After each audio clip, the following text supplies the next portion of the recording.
Bismillahirrahmanirrahim. Alors, concernant la vascularisation veineuse du membre supérieur, nous avons une préparation, une petite présentation préparée par une étudiante, Bourki Kerima. Donc, je vais la prendre comme support. Concernant les veines du membre supérieur sont divisées en deux. Les veines du membre supérieur sont disposées en deux réseaux. Un réseau veineux profond et un réseau veineux superficiel. Profond et superficiel. Donc, concernant le retour veineux, donc et cétales, voilà, ces veines sont étalées depuis la main jusqu'au bras et bien sûr vers la veine axillaire et vers le cœur. On va suivre le courant sanguin.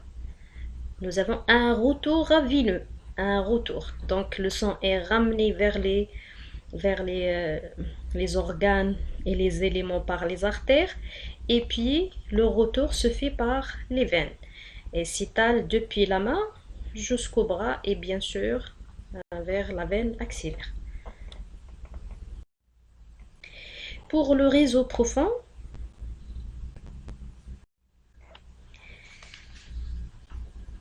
donc comment faire d'abord la différence entre veine superficielle et veine profonde?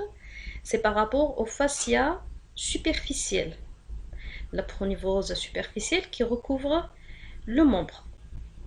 Donc tout ce qui est situé au-dessus, c'est superficiel. Tout ce qui est situé au-dessous, à l'intérieur, c'est profond. Donc on va commencer par le réseau profond. Donc il est constitué par les veines satellites des artères. Par les veines satellites des artères. Chaque artère a deux veines satellites. Elle est accompagnée par deux veines accompagnatrices et satellites. Donc ces veines, nous avons deux par artère, soit au niveau de la main, au niveau du bras, de l'avant-bras, pardon, au niveau du bras, sauf pour la veine, pour l'artère axillaire, elle est accompagnée par une seule veine. Voilà. Donc, pour ces veines profondes, sont valvulées,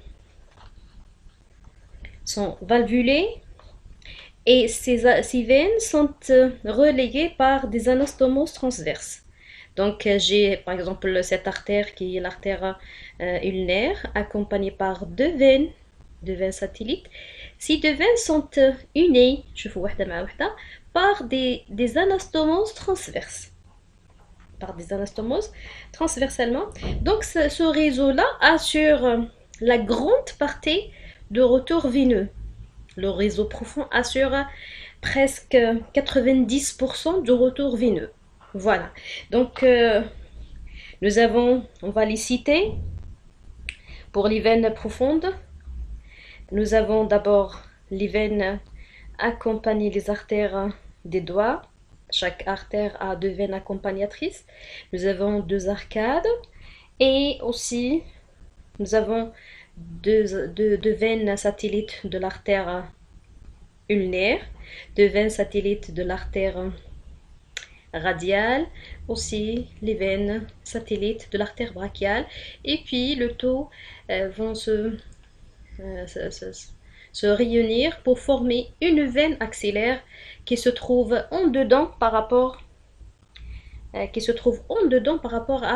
l'artère axillaire.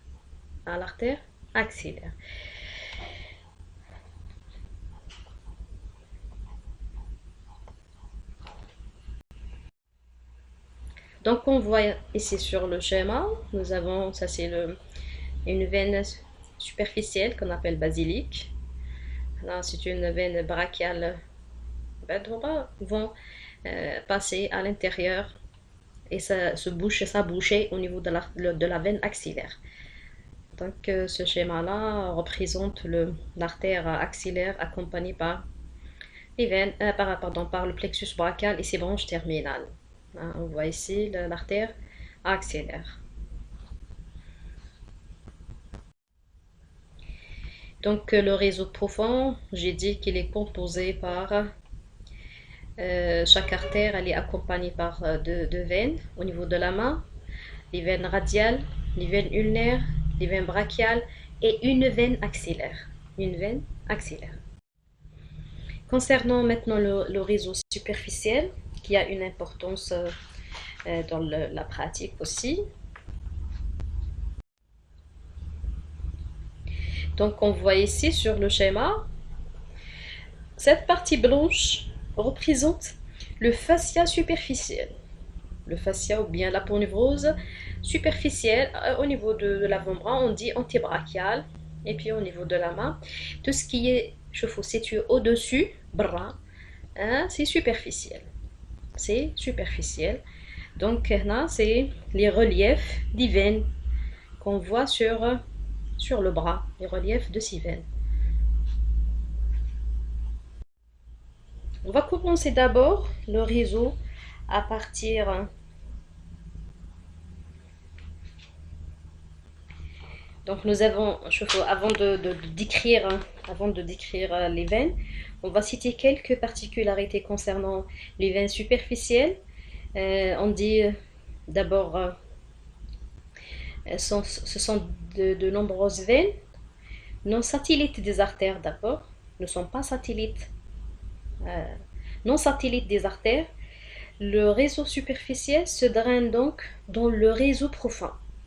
Il va se drainer dans le réseau profond, s'aboucher dans le réseau profond avec lequel il communique tout au long de son trajet par de nombreuses veines perforantes.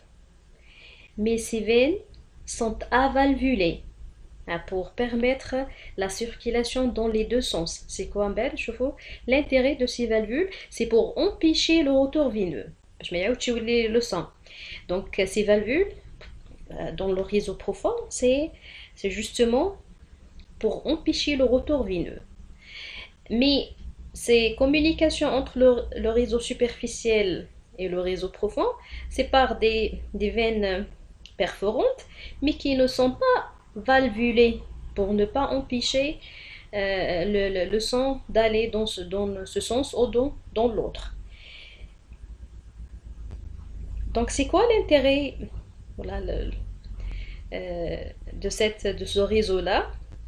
Donc il va constituer une voie d'abord, une voie de dérivation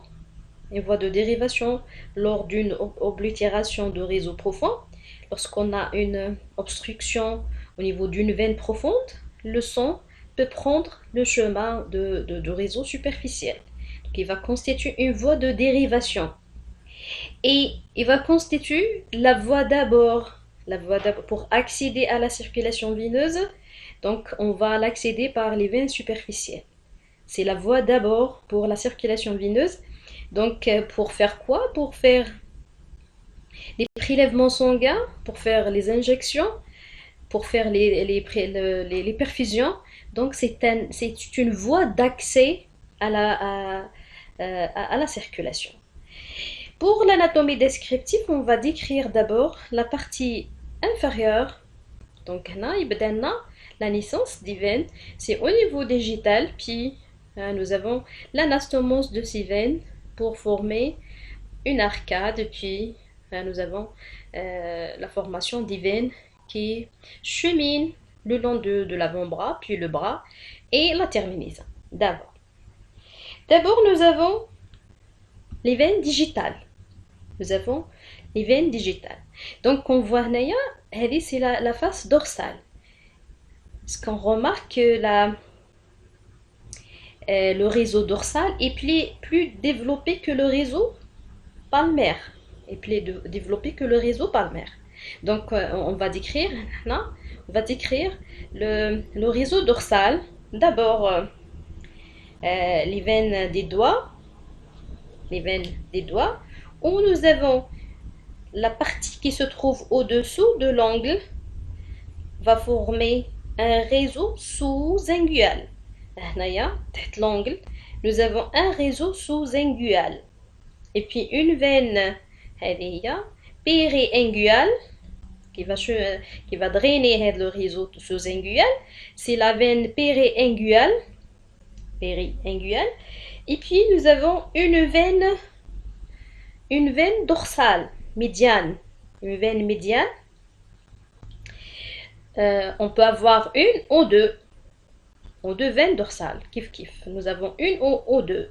Donc, concernant les veines ou les vaisseaux de façon globale, nous avons plusieurs variantes. C'est un type global pour le décrire. Mais en matière de vaisseau, nous avons les variations. Donc, nous avons deux veines dorsales ou bien une veine. On dit la médiane. Et puis, nous avons les arcades. Les arcades digitales. Donc, les arcades digitales qui vont s'aboutir. Non, c'est à ce niveau-là, les arcades digitales. Non. Les arcades digitales vont s'aboutir par ces deux extrémités à une veine interosseuse dorsale. À la veine interosseuse dorsale.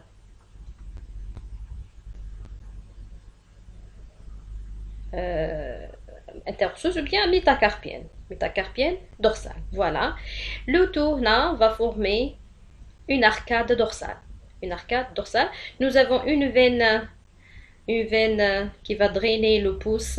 On l'appelle la veine céphalique. Ou maintenant, qui va drainer la partie médiale de petit doigt. C'est la veine salvatelle.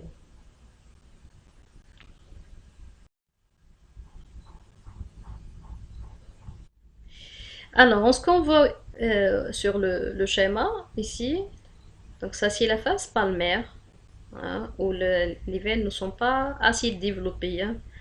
Mais là c'est la face dorsale. Donc on a dit que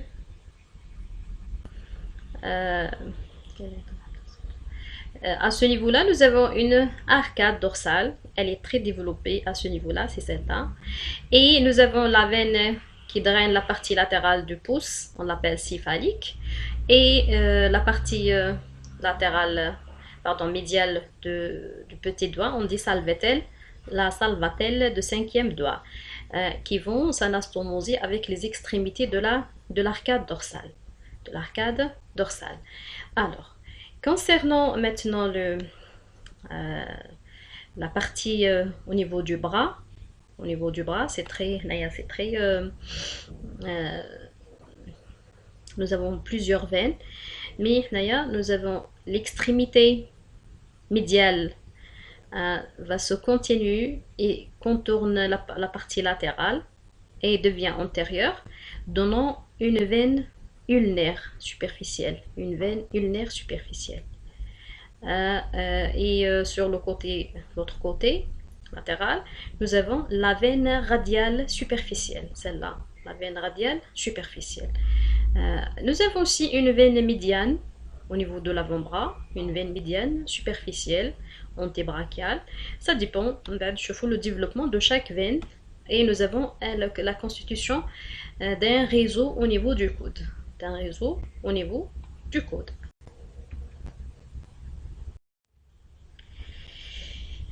Alors,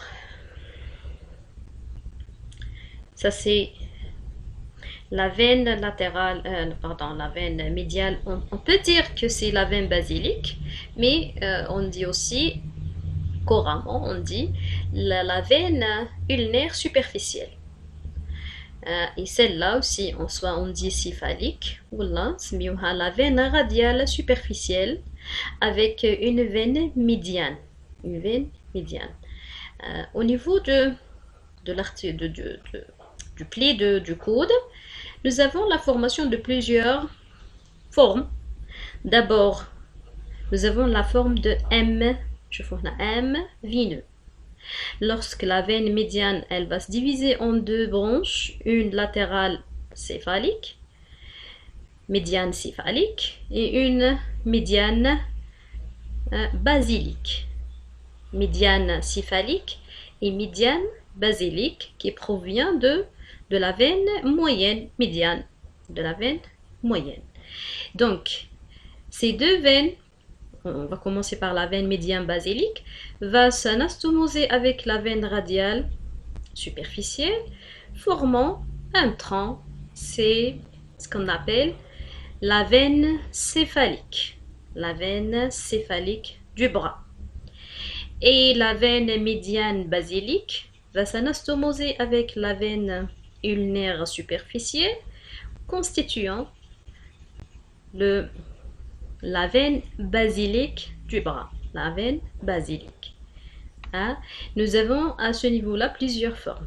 La forme de M, ou bien la forme de Y, ou la forme de N, qui me choisit la forme de N inversée. N inversée. Voilà, la forme de Y, pour les veines au niveau du bras, nous avons la veine céphalique va parcourir la partie antérolatérale du bras et puis jusqu'au niveau du sillon deltopectoral. Elle va perforer le fascia superficiel et elle devient sous-faciale, va cheminer dans ce sillon et puis à ce niveau-là, au niveau de la partie supérieure, presque proche de la clavicule, elle va perforer à nouveau le fascia clavipectoral pour se terminer au niveau de la veine axillaire. Je répète, la veine céphalique chemine sur la face antérieure, sur la partie latérale du bras, jusqu'au niveau de la partie supérieure du sillon deltopectoral. Entre le deltoïde et le grand pectoral, nous avons un sillon, le deltopectoral. À ce niveau-là, elle va perforer le fascia superficiel. Elle devient sous-faciale, le fascia. Elle va cheminer sous le fascia et puis jusqu'à la partie presque supérieure. Elle va perforer à nouveau le fascia clavipectoral et se termine au niveau de la veine axillaire. Alors, concernant la veine médiale du bras, c'est la veine basilique. Donc, celle-là va cheminer dans la partie médiale de la face antérieure du bras jusqu'au niveau de la partie presque moyenne du bras. À ce niveau-là, elle va perforer. Le fascia et devient sous-faciale profonde.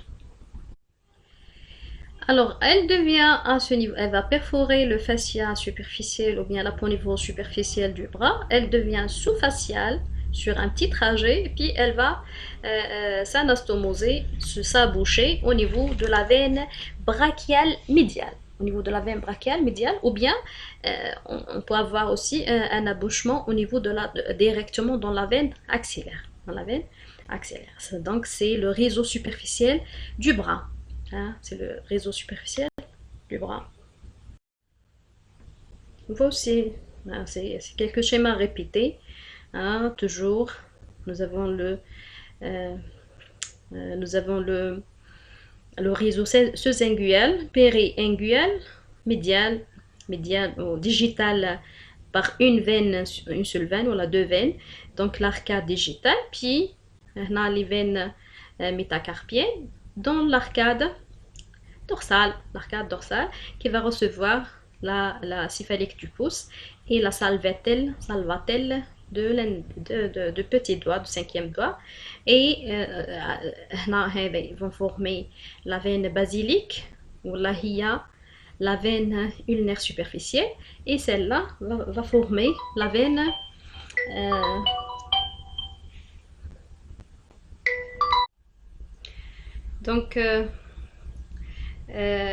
l'extrémité latérale de l'arcade dorsale avec la veine dorsale, avec la veine céphalique du pouce, vont s'anastomoser et formant une veine latérale qui va contourner le bras à ce niveau-là, l'avant-bras à ce niveau-là, et devient antérieure, chemine sur la face elle devient antérieure. Donc là, c'est une vue antérieure. Elle devient antérieure, chemin sur la face, la face antérieure, la partie latérale. Donc, c'est ce qui va former la veine.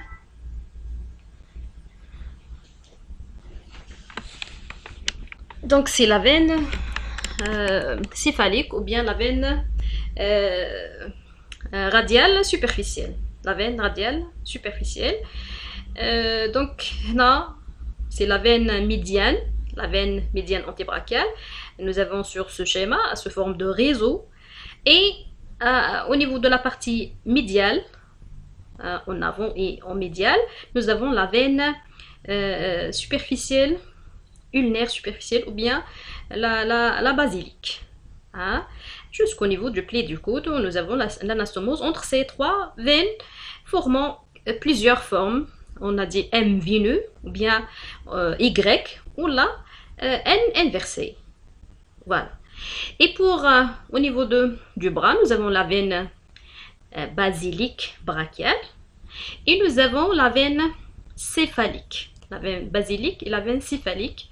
Donc, la basilique arrive jusqu'au niveau de la partie moyenne du bras et perfore. Et puis, va soit anastomoser va s'aboucher au niveau de la veine brachiale médiale ou bien aller vers la veine axillaire. Maintenant, on voit sur l'autre partie, l'autre côté, on voit la veine basilique qui chemine sur la partie latérale, chemine dans le sillon deltopectoral, perfore à ce niveau-là le fascia superficiel et puis se termine au niveau de la veine axillaire. Au niveau de la veine axillaire, voilà. Donc, le réseau superficiel. Là, nous avons les différentes formes, différentes parties, les différentes formes. Le M veineux. Nous avons presque, c'est presque Y, c'est pas Y bien formé. Et là, c'est là, ça dépend de l'importance des veines. Ça dépend de l'importance des veines.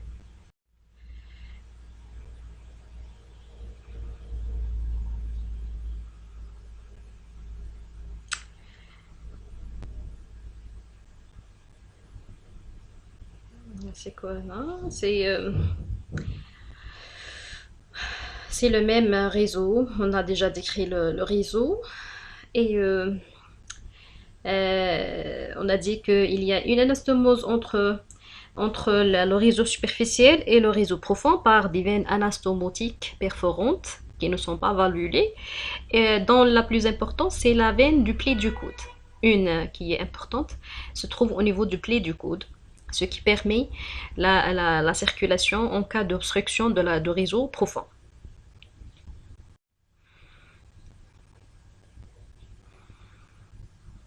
Voilà, donc c'est toujours les mêmes schémas. Là, c'est illustré sur squelette. C'est illustré sur squelette. C'est en dorsal, on voit l'arcade dorsale avec les veines salvatelle et céphalique. Et nous avons c'est la veine céphalique. Et à ce niveau-là, c'est la veine basilique de l'avant-bras, ou bien ulnaire superficielle, radiale superficielle, et la veine médiane. La veine médiane formant le M veineux du pli du coude, et veine basilique du bras, veine céphalique du bras, arrivant vers la veine axillaire. On voit sur ce schéma les valvules à l'intérieur. On a dit que les veines, surtout de réseau profond, sont valvulées. Les valvules, donc qui permettent la circulation dans une seule direction. يمشي غير في هذه الجهة يمشي dans une seule direction et empêche le retour. En cas d'insuffisance, يعني هذا الصمامات يوليو ما يخدموش insuffisance شوفوا يتحل il permet le passage بعد يتسكر باش ما يخليهش يرجع pour empêcher le retour. Et en cas d'insuffisance هذا الصمامات يوليو ما يخدموش مليح. En cas d'insuffisance, nous avons le retour et nous avons dans ce cas la formation de ce qu'on appelle les varices.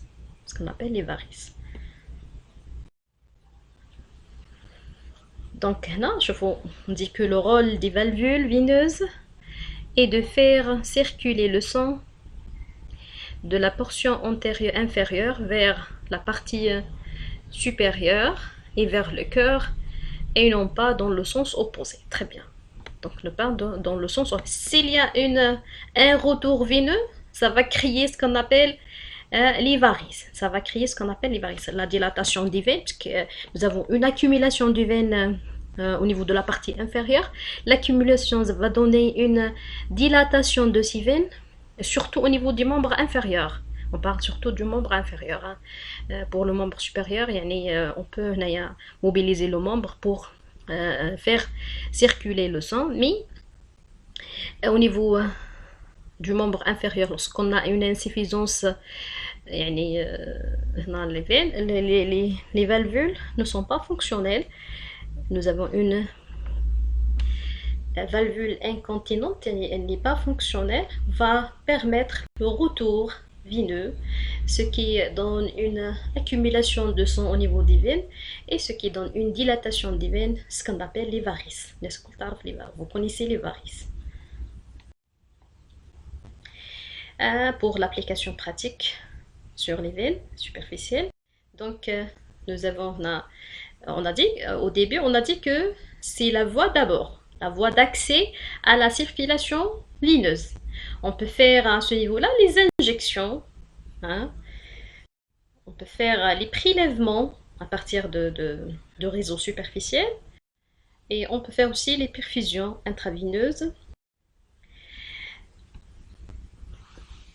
Le don du sang, on fait les prélèvements sanguins pour les dons de sang. La transfusion sanguine, c'est pour transfuser la transfusion sanguine.